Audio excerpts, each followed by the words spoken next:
Yes, people, it's Ramz TV. I'm back again with another video. I'm just going to give you a little recap of the whole procedure, you know, how I was feeling, the emotions going through. However, before I even get started, I'd just like to say a big, massive thank you to all the new subscribers that have subscribed to my channel.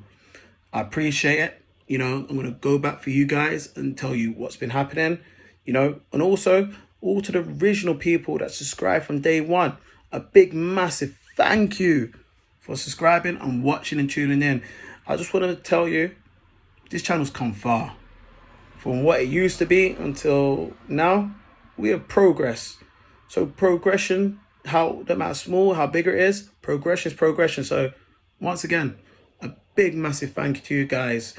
So what we're gonna do, we're gonna talk about the updates from month one to we're on 8.5 at the minute. Also, I'd like to talk about the thought process, about what made me get a hair transplant, the research behind it. So yeah, so guys, stay tuned in, man. We're gonna get deep with this. So, thinking about having a hair transplant, yeah, that was a thought process for me when I originally started thinking about it. I was thinking, I'm losing my hair. I didn't have the answers to my problems. It was stressful, psychological as well. Do you know what? It was mentally, it was tough. But yeah, you're in the right place if you watch my videos right now, because you're either losing hair or you had a hair transplant and you're looking how the hair transplant's going at this moment in time. So it took me nearly 5 years to go completely bald or a Norwood 7. Some people, it takes them 15 to 25 years to go bald. But me, it took 5 years. It happened like overnight. As you can see, there's more information on the internet in regards to this, especially with our hair type. So back in like 2018, 2019, there wasn't really much, how can I say, black people with afro curly hair doing these videos. So the information was very limited. The only people that I could see that were in the process of doing it was GT, My Black Hair Transplant, and also Skinny AB. But they were going through the process. So we needed proof story. Did this hair transplant work or not? So the information was limited, very limited at the time. So I was proper researching of where to go, what's the process. I was day by day watching these guys religiously, just watch them, watching the hair grow every month. But you know what? There was one particular guy that I could relate to. It was My Black Hair Transplant. Because seeing his results was incredible. He went to Asli Tarkan. That's who I went to. And that's the reason why I went there, due to him. It's crazy from where he went to until now. His whole procedure was incredible. So that was my proof story. And that was my reason for going to Turkey to have a hair transplant. So traveling to Turkey. So I traveled alone to Turkey. Yeah, the flight initially from Manchester took around about 4.5 hours. When I landed, I was in communication with someone called Ahmed from the clinic. Shout to Ahmed, very good guy. Very good guy. So if you talk to whoever through the WhatsApp chat, Ahmed is a nice guy, man. Communication was good. Excellent. From the pickup to where we're going. I wish I explored the city more, because Istanbul is a very beautiful place. I didn't get to explore too much. I wish I did. But everything was explained to me. How the whole procedure would go, where we picked up, who will pick me up. So yes, I wish I traveled to Turkey and done a bit more, but however, we were going for the procedure. So, pre-op. So at the clinic now, I was feeling a bit nervous. Not nervous for doing the actual procedure. More nervous if I made a correct decision. I just paid 700 quid for a big tattoo on my head.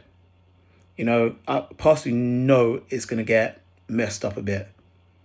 I'm worried about the hairline. I hear stories about people not getting the hairline low as they thought it would be. So I went in there with my intentions to say, this is how I want my hairline. I chose my particular hairline, not the clinic. So I spoke to Ahmed about my issues.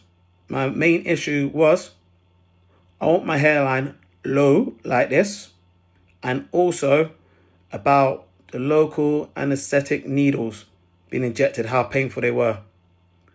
Now, Ahmed put my mind at rest and he explained to me it's about 3 to 5 seconds of short pain, but you will not feel nothing through the procedure. Also, regards to hairline, you can have it how low you want. You can have it super aggressive. But however, I didn't go for that look. I just wanted to have a normal look, not too low, because as there was a lot of coverage that I needed to do. So post-op, 11 hours after the procedure, we're finally done now. I'm tired, hungry, anxious, and overwhelmed. You know, I'm on Snapchat, Instagramming, fully gassed up, showing the whole world my new hairline, you know, how it's going. It's crazy. It's just that feeling that you built up for so many months to know you could see the potential of your new hairline. On the outside, I'm happy. On the inside, I'm conscious. Reason being, we just went for an 11-hour procedure with our newly implanted grafts. We've been told, do not bang your head, because these are the very important moments that the grafts need to settle in. So feeling a bit nervous about where I'm putting my head, where I'm placing it. But we know now the journey really begins. This is day 1 of my hair transplant. Yeah, guys. So I'm going to go month by month and I'm going to give you a brief description of how I was feeling, what I was going through.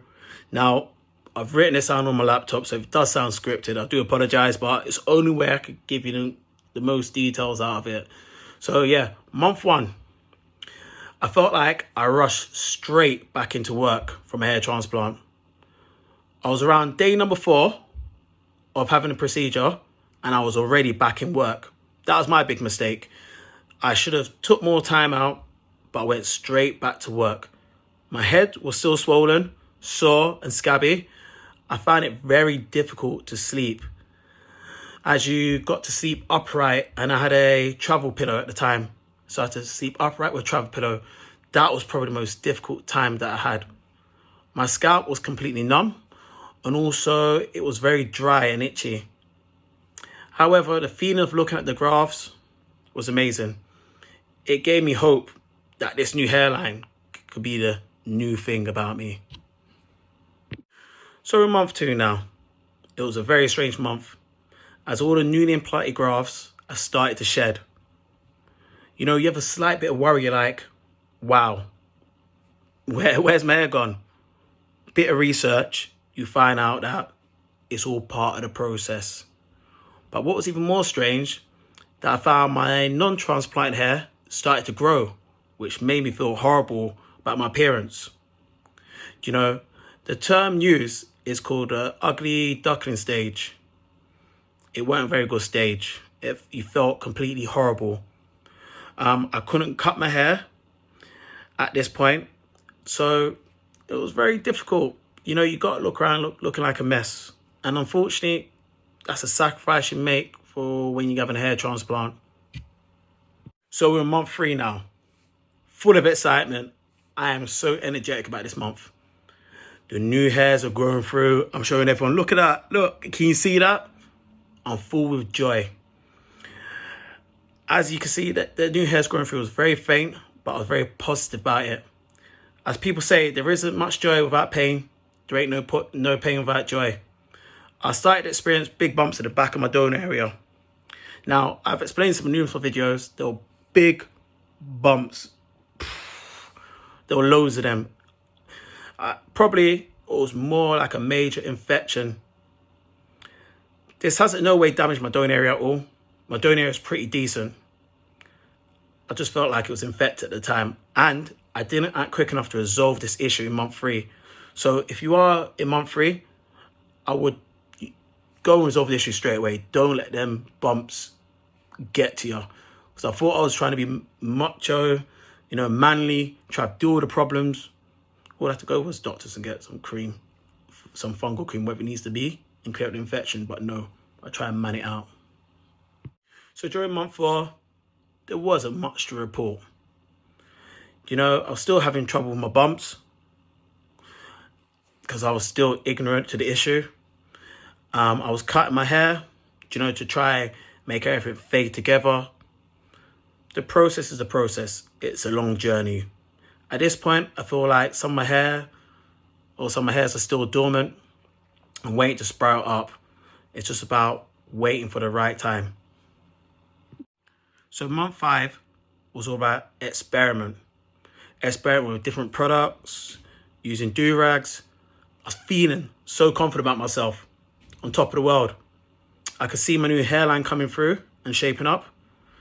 One of my followers recommended using the banana hair mask, 2-in-1. So I used that on my hair. Now, that left a different texture to my hair, different smell. That just showed what kind of levels you can move up when you start using different products and you got your hair growing through. So big shout out to that subscriber and follower for doing that for me. It's because that did change the game at that point. So in month number 6 now, it felt like a breath of fresh air as I had my first haircut. I vlogged the whole experience of having a haircut. I felt like on top of the world. I felt like a new man. My confidence was rocket high. I felt I was finally able to show off my hair, to show you what my hair looked like, to give you a better, description of my hair. I had a fade. And I had a fade in not even years, ages. I had a fade. It was crazy. I knew at this point, though, that what they told me originally, that I needed a second hair transplant, yep, I did need a second one. However, when my hair's cut short, you can see it looked good. But obviously when it's growing out, you can see now there's places that it's not dense no more. But we're still month number 6, so we're still hoping for more growth. So we're on month 7 now. Bit of a roller coaster, this was. After month number 6, feeling on top of the world, month number 7 now, I'm feeling like a bit down. I grew my hair out and I just looked a bit patchy to myself. So I'm feeling a bit like, conscious about my hair now. The confidence ain't so high as it was before. Maybe I knew I needed a second hair transplant. That wasn't the issue.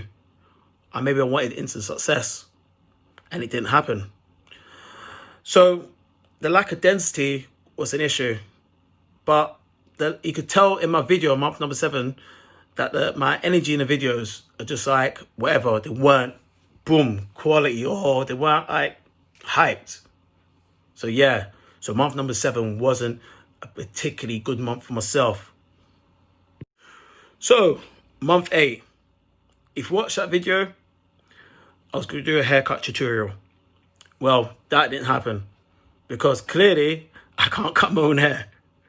Now, it wasn't a disaster. It wasn't the best. It was mediocre. So that felt a bit down, but you know what? The show must continue. I'm no barber, and there was no barbershop open. Yeah, so I realized that I don't really like my hair too long. I got to cut it short, but I only go to the barbershop to cut it real short because it's all about illusion when you have a hair transplant sometimes.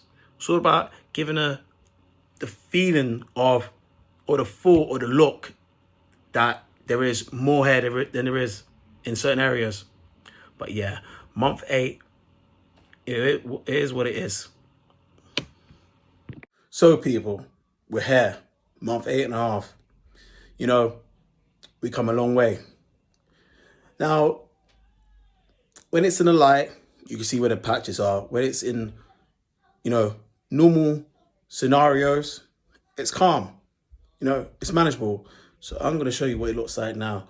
So we're just going to reveal what it is. So this is where we're up to now. Brush it out. So actually, when we're in normal lighting, we're fine. But obviously, I need a haircut. Not had one in ages, trust me. But yeah, this is what we're up to now. And to say when we first started this journey off, I had no hair. But yeah, that's where we are, people. What do you think?